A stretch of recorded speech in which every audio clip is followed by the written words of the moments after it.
language. I didn't mention that the language is Croatian, called Croatian, and belongs to the family of the languages which are considered as the Slavic languages, similar to Polish, similar to Czech language or to Russian language. You know, they're all belonging to the Bulgarian as well, all belonging to the same family of the Slavic languages. So the language is Croatian, and as I told you, it was easy to attack and difficult to defend. So along the way, you're going to see many of the houses. They are today living from tourism. They do rent them in the summertime. You know, a lot of small private hotels or the bigger hotels, and about, let's say, 65% of these houses you can see along the road are the new one, meaning those houses, those homes, they used to be destroyed during the war and reconstructed after the war ended. The war ended with let's say the peace agreement called the Dayton Peace, because Dayton, Ohio, the Dayton Peace, because the three presidents of the former three Yugoslav republics, Croatia, Bosnia-Herzegovina and Serbia, they met together hosted by Bill Clinton in Dayton, Ohio, and they reached the agreement. They signed it later on in November 1995 in Paris, France, but it's not called the Paris Peace but the Dayton Peace Accord, because they reached the agreement in Dayton and they just signed it in Paris, France. However, that war lasted 4 years and left behind 120,000. This Dubrovnik area, I'm telling you, was quite affected by the war, but thanks to UNESCO, thanks to the nation of different countries, mostly the Germany, I have to say, and thanks to you guys, to the tourism, we did manage to rebuild it, and it does look the same way. I mean, it doesn't look, you cannot see any major damages. Some of the hotels are still remaining the ruins, but most of them, like 99%, are reconstructed and rebuilt. So we continue to accept the tourists from all over the world. You can see beside the road, if you take a look, exactly look of these street signs, you're going to see like a lot of the places says apartments, rooms, and they're written in several languages, because here, as I told you, there's no other branch of the economy. They do live entirely from a tourism. Now, a couple of words about this road we are driving on. This road, it's, as I mentioned already, called Adriatic Coastal Road number 2, follow the entire coastline of Adriatic Sea, which belongs to the Republic of Croatia and the Republic of Montenegro, 1,200 kilometers long, and starts in the city of Rijeka, which is the northern harbor, the biggest harbor in Croatia, and then ends down there in the small Montenegrin town called Uci, which is actually the border between Montenegro and the Republic of Albania, mostly built after the World War II and built on the volunteer basis. You know, after the war, World War II, the communist regime took control over the country. They organized a new country. They declared like the communist regime, the communist country, and they didn't have any money to rebuild the country, which was kind of devastated, you know. So they organized the so-called youth brigades, plenty young people among them were my parents as well. They used to work on these construction of the roads, of the railroads, of the hotels, in general, in construction of any kind. So they used to work for not for the money, but for daily ration of the baked beans, or if you're lucky, you get some piece of meat inside. But anyway, it's mostly built in voluntary basis. It's opened in 1963, and so far it is only connection with the city. I mean, from city of Dubrovnik to the other cities in Croatia, it's only road connection, and sometimes when it's the season peak, we have a lot of problems here, because this road leads to the airport, and this is the only one, and sometimes we can have here some kind of a car accident, or sometimes even the forest fire or whatever that happens. This is completely blocked, and then we have a huge problem. So they kind of trying to find a way how to connect the airport with a new kind of a motorway or something. Still, they're negotiating about it, so we don't really know what's going to happen in the future. But this is not any more sustainable in a way, because you know, right now we have just a couple of tourists, maybe 1 cruise ships in a day, but normally during the season peak we had 3 or 4 cruise ships. Even in 2009 we hold that kind of a bad record, you know, 13 cruise ships at the same day. So it's thousands of people trying to visit the Dubrovnik and surroundings, and it's of course the traffic is really dense. A couple of words about the mountains as well. If you ask yourself, these mountains are called Dinaric Alps. It's actually an extension of the Julian Alps from Austria, and extending along the Adriatic coast, and they're going through passing through several countries like Slovenia, Croatia, Bosnia and Herzegovina, Montenegro, and ending down there in Albania. And 90% of composition of this soil, of this mountains, is actually a limestone. We have a lot of the quarries of the quality limestone. There's one, I heard that you've been to Split. There's one small island nearby the Split called Brač, and very famous for the good quality limestone. And there are some kind of indications that the columns of the White House in the Washington DC are built with that quality limestone from the island of Brač, so Croatian limestone. The limestone is nothing else but the calcium carbonate, and it has a few characteristics which are good. The one of them is that stone is very hard to break, but it's not heavy. It's kind of a light, you know, so it's very suitable for construction of any kind. All these houses, you can see all these walls here are made with the local limestone, especially the older houses are made with the limestone. Or our medieval towns, like the city of Dubrovnik, like Diocletian Palace in Split, like city of Zadar or Šibenik, or any small cities on the island, are made mostly with the local limestone. And the second characteristic is the porosity of it. So if it would be possible to have a knife big enough to cut these mountains through, to open it to see what's inside, you can see a lot of these kind of like Emmentaler cheese, you know, a lot of the holes, the cavities, underground canals, and they call it the karstic phenomenon. And basically these mountains are working in the wintertime as a sponge.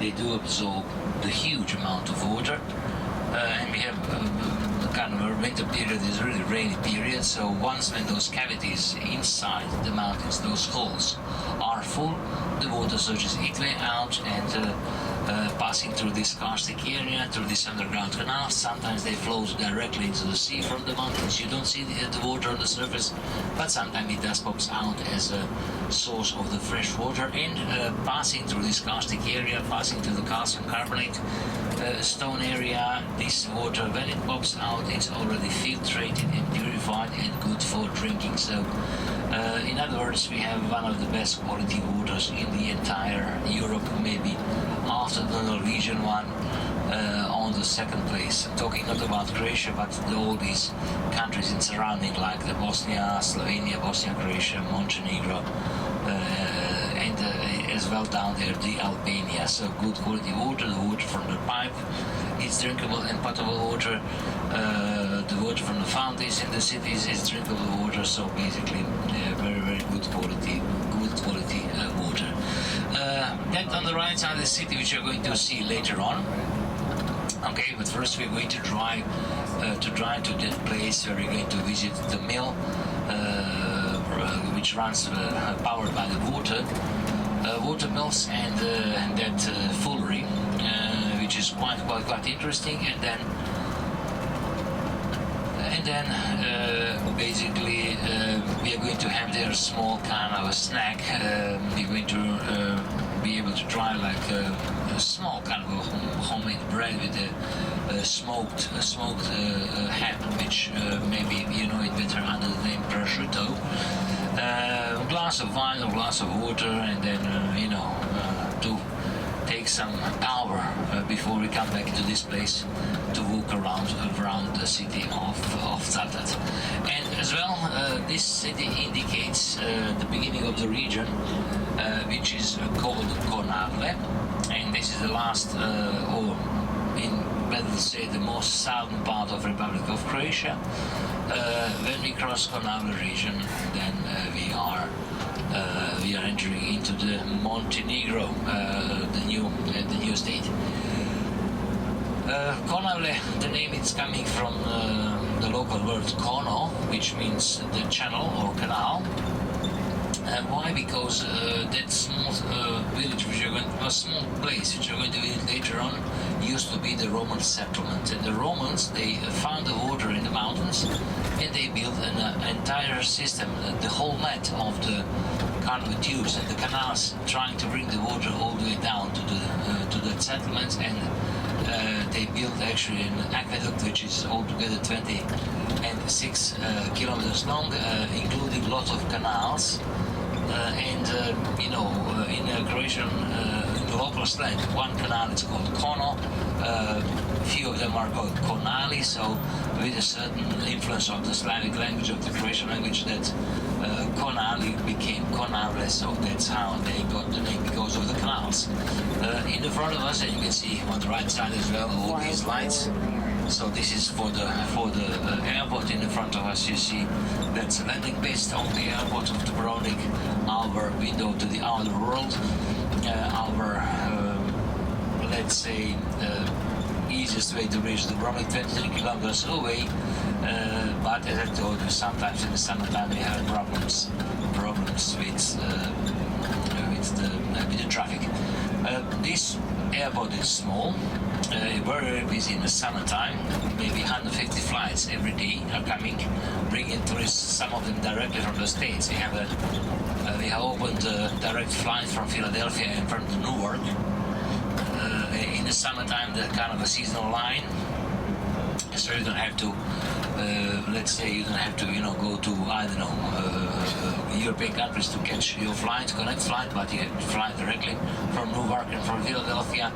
But this is only the summertime. In the wintertime, it's a little bit less. We are connected with one flight daily with one of these European destinations, like Paris, like bigger place cities like Paris, Vienna, Berlin, London, Rome, Madrid. And then 3 times a day we have a flight to our capital city, Zagreb, and then you have to catch your connect flights. But as I told you, in the wintertime it's a little bit lower, but it's summertime it's very, very, very busy. You're not going to be able to see today, but in the summertime here, only you can see taxi drivers, taxi, Uber, taxi, and all these transportation vehicles. They bring the tourists in Dubrovnik as well. And Dubrovnik Riviera. We are going to see it very soon on your left-hand side. So completely renovated just 2.5 years ago. The airport of Dubrovnik.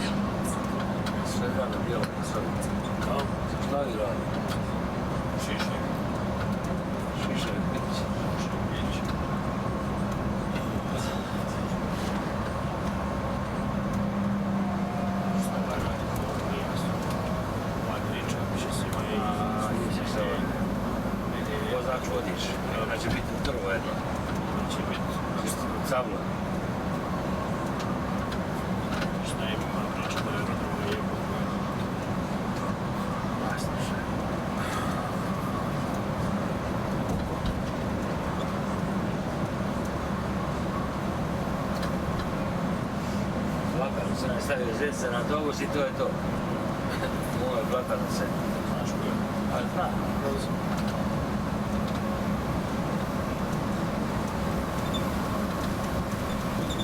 Pravo stavio stavio. Gdje smo me već iđeo pa je ovo sam.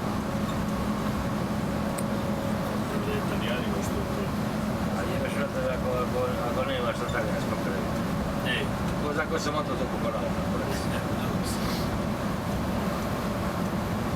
Nadam se vidimo tako, čuči, nemoj autobusom, sinu, vožnje, kako da. Ja. Ovo je sad skuplja, ja stavno žele po cigu. Ostaje samo ovaj autobus, nije ništa, nema više koji još stoji. Što je da nekde to je dobro.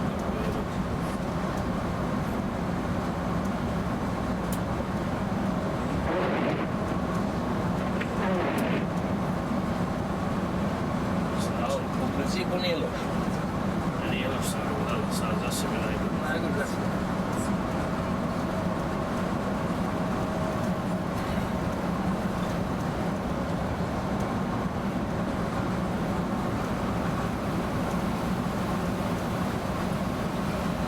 So, dear ladies and gentlemen, here this is a small settlement called Chilipi. It was during the last war completely flattened to the ground, but now it's reconstructed. And here in Sundays in the season time, I mean in the peak season, they do organizing these folklore dancings and events. It's very, very colorful to come here to visit that events.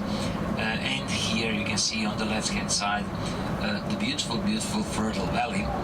But unfortunately, the two-thirds of this valley it's not actually cultivated with nothing, with just empty with the grass, you know. So that Konavle valley, it's very kind of agricultural area. You can, I mean, very fertile soil, enough water coming directly from the mountain there. The three small rivers as well are passing through to the region, but unfortunately the agriculture in Croatia doesn't really pay out at the moment. That's why a lot of persons, and there are not many living in this area, but a lot of them, they are rather working in the tourism in Dubrovnik or surroundings, but to work in agriculture because it doesn't really pay out. The reasons are different, because the price, they could not achieve the good price. You know, take a look on the left hand side now.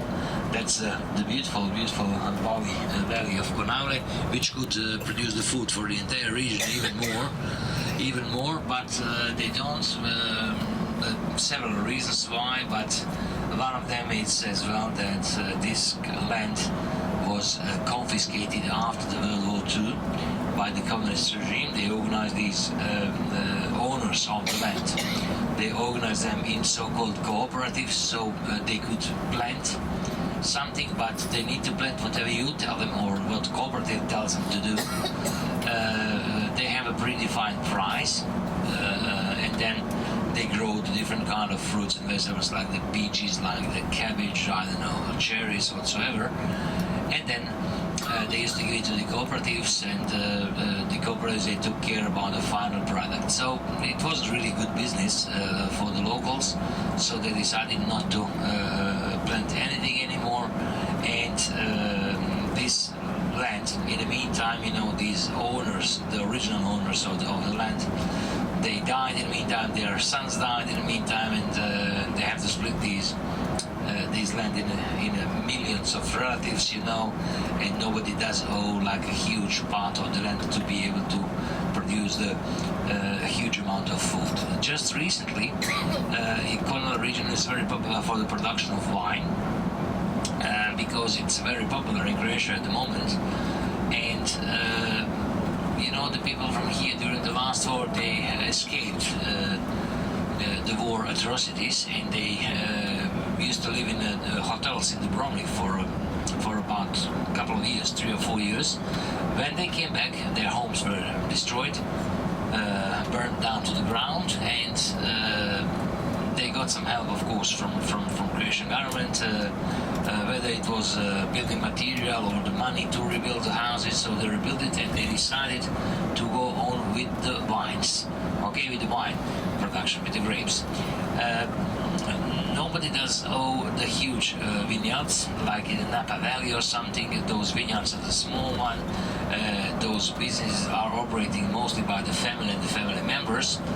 And production of the wine, it's maybe 50, 40, 50, 20, 30,000 bottles a year, which is not huge, but still kind of enough to sustain the family. And they decided to go with the wine, and you can find and try and find some good wine around here, especially white wine. Croatia is a region known for red wines, especially the region, the southern part, which is called Dalmatia.